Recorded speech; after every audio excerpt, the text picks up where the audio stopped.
Hello friends, আমি দেখো আবার একটা নতুন ভিডিও নিয়ে চলে এসেছি। এটা হবে গাজরের হালুয়া। আমি গাজরটাকে প্রথমে কাদ্দুকাস করে কেটে নিয়েছি, কড়াইয়ে একটু ঘি ঢেলে নিয়েছি।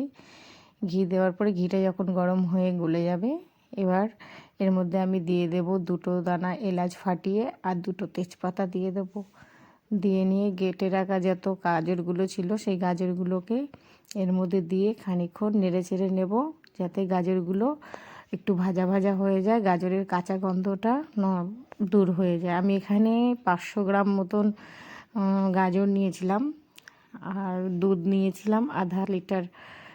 এবার দিয়ে এটাকে আমি এখন ভালো করে একটু নাড়াচাড়া করে নেব।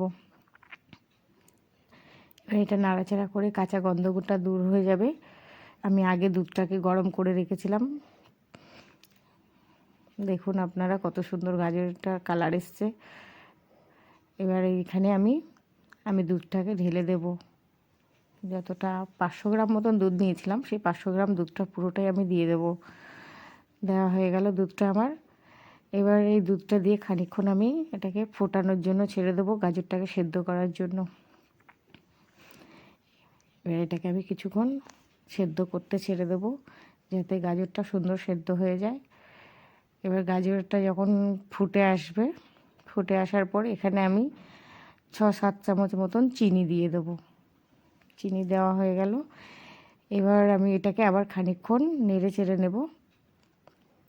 নেড়ে চেড়ে নিয়ে চিনিটা যখন গলে যাবে, এরপরে আমি কিছুটা ড্রাই ফ্রুটস আমি রেখে দিয়েছিলাম, যেমন হচ্ছে কাজু কিশমিশ আমি একটু ভিজিয়ে রেখেছিলাম কিছুক্ষণ ধরে, সেটাকে আমি এর মধ্যে অ্যাড করে দেব।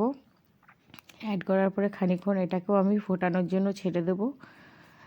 দেখুন কত সুন্দর কালারটা এসছে। ড্রাই ফ্রুটগুলো দেওয়া হয়ে গেল। এবার এটাকে আমি আরও কিছুক্ষণ ফুটতে ছেড়ে দেব, যাতে এর মধ্যে দুধ কাজু কিশমিশের মধ্যে যাতে দুধটা ভালো করে অ্যাবজর্ব হয়ে যায় সুন্দর করে। এটাকে বেশি শুকনো শুকনো করব না, আমি হালকা একটু পাতলার উপরে রাখবো, যাতে গাজরের হালুয়াটা খেতে খুব সুন্দর হয়। আপনারা বাড়িতে খেয়ে দেখতে পারেন, খুব সুন্দর হয়েছে।